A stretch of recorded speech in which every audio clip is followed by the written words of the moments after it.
बिस्मिल्लाहिर्रहमानिर्रहीम। अस्सलाम वालेकुम एवरीवन, कैसे हैं आप सब। उम्मीद करती हूँ कि आप सब बिल्कुल खैरियत से होंगे। तो आज मैं बनाने जा रही हूँ बहुत ही मज़ेदार खट्टी मीठी चना चाट। तो इसके लिए हमें उबले हुए सफ़ेद चने चाहिए 1 कप, हाफ कप उबले हुए और क्यूब्स में कटे हुए आलू हमें चाहिए, प्याज चाहिए एक मीडियम साइज़ का जिसे बारीक बारीक काट लें, बंद गोभी हमें चाहिए हाफ प्याली जिसे बारीक बारीक काट लें। उसके बाद हमें चाहिए खीरा जिसे बारीक बारीक चॉप कर लें।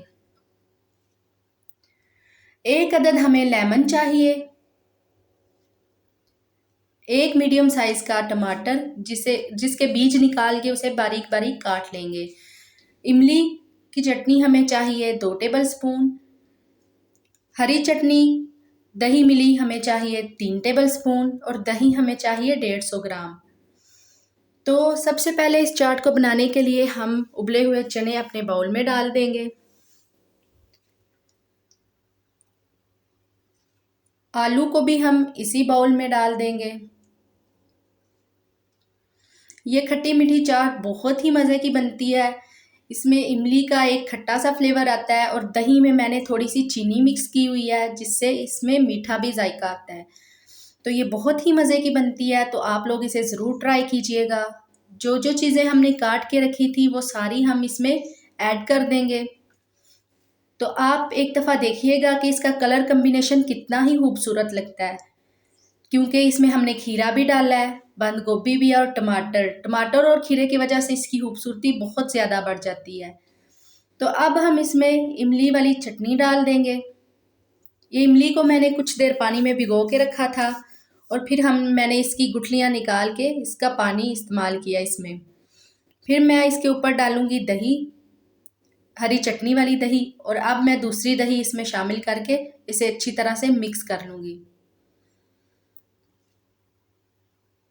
इसके बाद मैं इसमें डालूँगी नमक 1 टेबलस्पून, और ये काला नमक है, इसमें दूसरा नमक नहीं जाएगा। ज़ीरा पाउडर जाएगा हाफ टी स्पून, सुरख मिर्च जाएगी हाफ टी स्पून, और ये चाट मसाला जाएगा 1.5 टेबलस्पून। तो अब मैं इसको अच्छी तरह से मिक्स कर लूँगी। तो देखिए माशाल्लाह इसका कलर कम्बिनेशन कितना अच्छा आया है। खीरा और टमाटर जो है वो इस चाट की खूबसूरती को बहुत ज़्यादा बढ़ा देता है। तो अब मैं लेमन के बीज निकाल के इसका रस जो है वो इसके ऊपर निचोड़ लूँगी।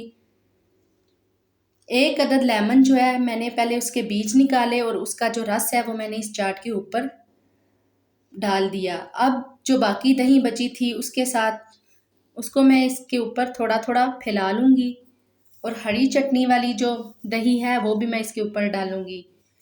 तो उम्मीद करती हूँ कि आपको मेरी ये वीडियो पसंद आई होगी। तो अगर आपको मेरी ये वीडियो पसंद आई है तो मेरे चैनल को सब्सक्राइब करें, वीडियो को लाइक करें और अपने दोस्तों के साथ भी शेयर करें। तो देखिए हमारी खट्टी मीठी चना चाट बिल्कुल तैयार है। आप इसे एक दफ़ा ज़रूर ट्राई कीजिएगा और आप कहेंगे कि वाकई ये बहुत ही मज़े की बनी है। तो फिर मिलते हैं अगली रेसिपी में, तब तक के लिए अल्लाह हाफिज़।